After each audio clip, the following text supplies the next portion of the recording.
tan cerca de las elecciones, pues saludamos a las 8:29 a Alejandra Barrios. Ella es directora de la Misión de Observación Electoral de la MOE. Gracias, doctora Barrios, por acompañarnos aquí en Recap Blue. Silvia, Lucas, muy buenas noches, y a todos los que nos están escuchando, muy buenas noches. Y pues como ustedes lo señalan, si se presenta el 1 de mayo, las cuentas son exactamente las que ustedes están haciendo. Estaríamos en septiembre, si es aprobado por el Senado de la República, además por la mayoría de los miembros del Senado de la República, que no es fácil. Estaríamos hablando de una consulta que se estaría realizando en el mes de septiembre, cumpliéndose los 3 meses dentro de los cuales tiene que ser convocada la consulta popular y los tiempos que tiene la registraduría para organizar la misma. Claro, doctora Alejandra, ¿cuáles son los riesgos de que las fechas estén tan apretadas entre la convocatoria y el momento en el que se pueda realizar esta consulta popular? Si es que pasa en el Senado, por supuesto, estamos hablando de un supuesto. Y las consultas internas de los partidos, las elecciones legislativas de marzo y las presidenciales, que por lo menos la primera vuelta es en mayo. Antes, voy a hacer primero una aclaración para dejarlo por sentado.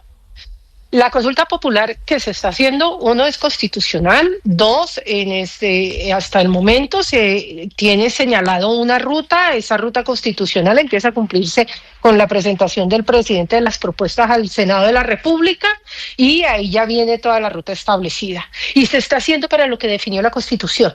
Es decir, cuando no hay un acuerdo entre el Ejecutivo y el Legislativo, lo que dice nuestra Constitución es entonces puede salir el Legislativo y preguntarle a los ciudadanos, consultarle a los ciudadanos si el Ejecutivo considera que es un tema de interés nacional, como lo considera que es el de una reforma laboral, si están de acuerdo o no con algunos puntos que no tienen que ser específicos, porque esa es una de las críticas que he escuchado a partir de la presentación de las preguntas, que es que no está el artículo, que no es específico, que no es claro, etcétera. No tiene que ser específico. La misma Constitución y la ley señalan que son preguntas generales. Entonces, digamos que estamos cumpliendo con lo que nos dice la Constitución, pero ahora sí vamos entonces a lo que ustedes me están preguntando de qué pasa si tenemos el próximo año presidenciales, tenemos Congreso de la República, tenemos este año las consultas internas de los partidos, si toman la decisión de hacer consultas internas, pero además tenemos consejos de la juventud. Y aquí es donde yo les digo que metemos todo en una licuadora,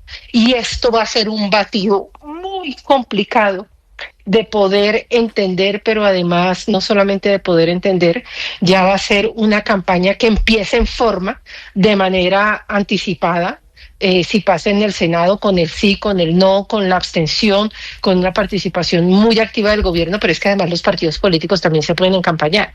Y si se encampañan los partidos políticos, pues obviamente quienes desean ser candidatos del próximo año, tanto para el Congreso como para la presidencia de la República, se encampañan.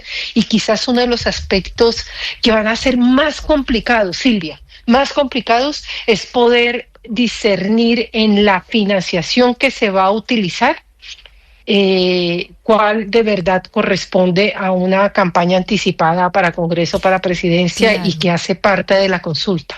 Es que, doctora Alejandra, en Colombia existe la figura de la ley de garantías, que empieza a operar unos meses antes de las elecciones, justamente para evitar que con recursos públicos los gobiernos pues hagan de alguna manera inversiones que puedan terminar beneficiándolos en los resultados electorales. Aquí la pregunta es si esta consulta popular podría terminar beneficiando al gobierno y haciéndole una campaña temprana, además con recursos públicos, porque mucho se ha hablado de que esta consulta podría estar costando entre 500.000 y 600.000 millones de pesos. Pues mira, la consulta en términos de los topes que estableció el Consejo Nacional Electoral son 6.500 millones de pesos, 6.490 millones de pesos, más o menos el valor exacto, redondeémoslo a 6.500 para que sea más fácil la comprensión. Eso es lo que se puede gastar tanto el gobierno nacional como los promotores del sí, del no, de la abstención, y pueden haber tantos promotores del sí, del no y de la abstención gastándose 6.500 millones cómo grupos promotores quieran inscribirse ante el Consejo Nacional Electoral. Entonces, mira que ahí empezamos con los primeros problemas para poder identificar en últimas qué estoy utilizando para qué. Si soy una candidata a la presidencia, si soy un candidato al Congreso de la República, me encampaño, también podemos montar nuestro grupo promotor y al mismo tiempo que promuevo cualquiera de las tres opciones, pues también estoy promoviendo mi candidatura y es ahí donde señalo el tema de la licuadora. Porque ya no va a ser posible distinguir qué exactamente estás utilizando o te está beneficiando para una campaña a la presidencia de la República y qué es estrictamente para el tema de la consulta. Entonces, ahí tienes el primer problema. En cuanto al gobierno, pues claramente el gobierno, que es el promotor de la consulta, se va a encampañar, tiene también la posibilidad de hacer uso de 6.500 millones, esos 6.500 millones pueden salir del fondo de participación, que hay un fondo que se llama de mecanismos de participación ciudadana. El peor de los escenarios es que el gobierno tuviera que salir a pedir la plata.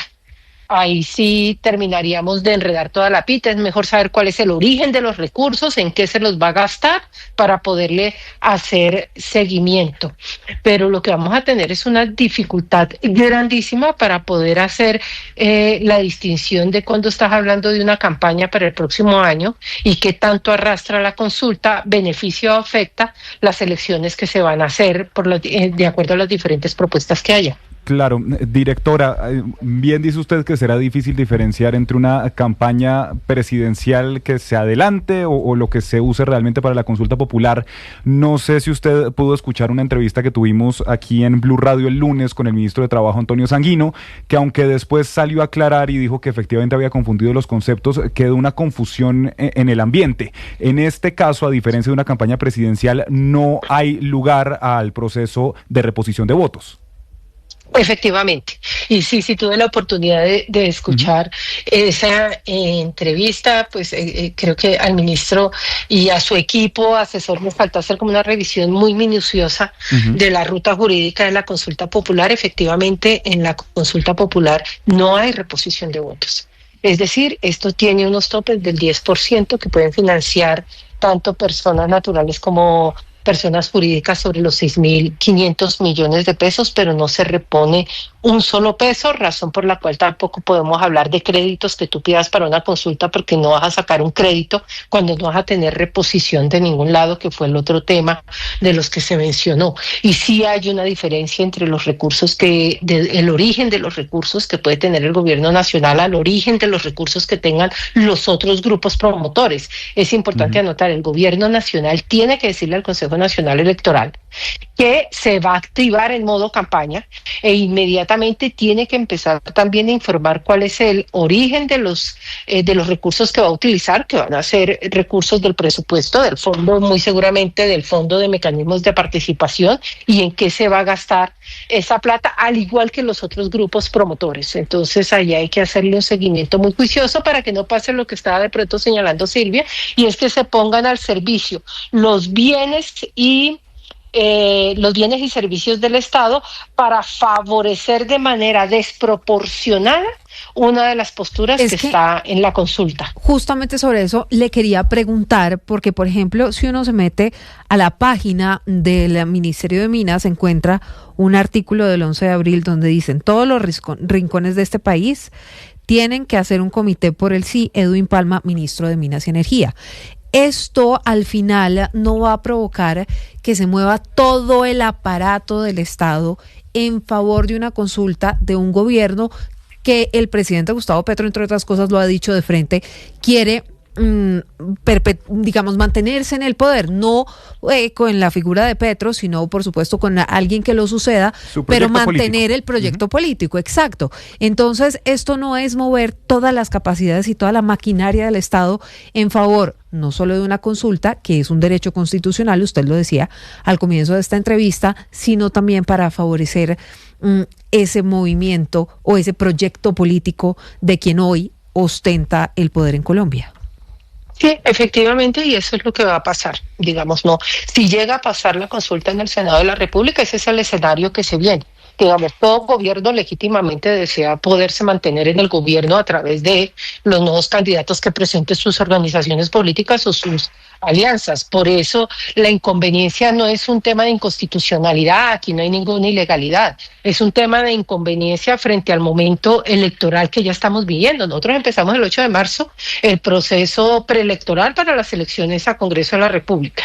Si a esto además le sumas que entras en una consulta donde el actor principal que promueve es el gobierno nacional y que lo promueve legítimamente, porque además sí creo muy respetuosamente que ahí hubo un mal cálculo también del Congreso de la República, una falta de acuerdo que nos trajo aquí. Este no solo es un tema del Ejecutivo, es también un tema del Legislativo, donde no se lograron tener acuerdos frente a una reforma laboral. Pues nos están trayendo una situación donde no significa estrictamente que gane el gobierno nacional. Acuérdate que estamos hablando de un umbral, claro, de un tercio del censo electoral de más de 13 millones y medio, 13.600.000 ciudadanos, y cada una de las 12 preguntas, ojo que no es cualquier cosa, son 6.800.000 personas que tienen que votar afirmativamente por cada una de las preguntas. Uh-huh. Así que como hoy se puede leer de un lado que esto está permitiendo que el gobierno se encampañe, ahorita tenemos que ver, digamos, exactamente cómo se puede encampañar, quiénes pueden participar en política, pero que se encampañe el gobierno, pues si logra tener el umbral y si logra pasar las preguntas, pues obviamente va a ser un éxito que el gobierno va a cobrar, y posiblemente eso podría favorecer en las elecciones del próximo año a los partidos que se presenten en esa alianza. Pero si no lo logra, muy seguramente los partidos de oposición también van a pasar una cuenta de cobro si el gobierno no logra tener los 13 millones de ciudadanos en la calle y las votaciones necesarias para cada pregunta. Es decir, claro, es un juego arriesgado. Sí. Están jugando todos los políticos póker. Como ya pasó con la consulta anticorrupción del año 2018, impulsada entre otras por la exalcaldesa de Bogotá, Claudia López, que justamente no alcanzó ese umbral. Directora, pero hablando de las 12 preguntas que ya conocimos ayer, había justamente mucha incertidumbre sobre cómo iban a estar planteadas estas preguntas. Muchos advertían que un proyecto de ley pues no podía ser reemplazado por una consulta popular. Finalmente nos encontramos con preguntas como: ¿está de acuerdo con que el trabajo de día dure máximo 8 horas y sea entre las 6 de la mañana y las 6 de la tarde? ¿Está de acuerdo con que se pague un recargo del 100% en el trabajo en día de descanso dominical o festivo? ¿Cómo ve usted justamente el planteamiento de estas 12 preguntas? Mira que nosotros tenemos aquí un problema y que creo que nos quedó un muy mal diseño constitucional. ¿Cuál hubiera sido el orden?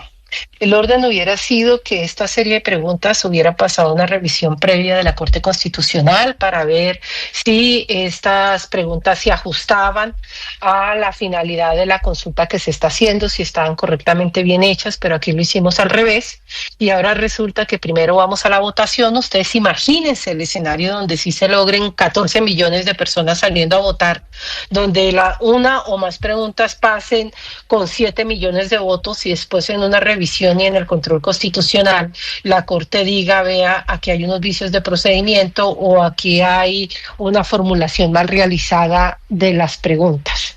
Entonces aquí sí tenemos un problema de diseño constitucional, pero lo que te señalaba, y yo creo que no lo podemos olvidar, no estamos frente a un referendo.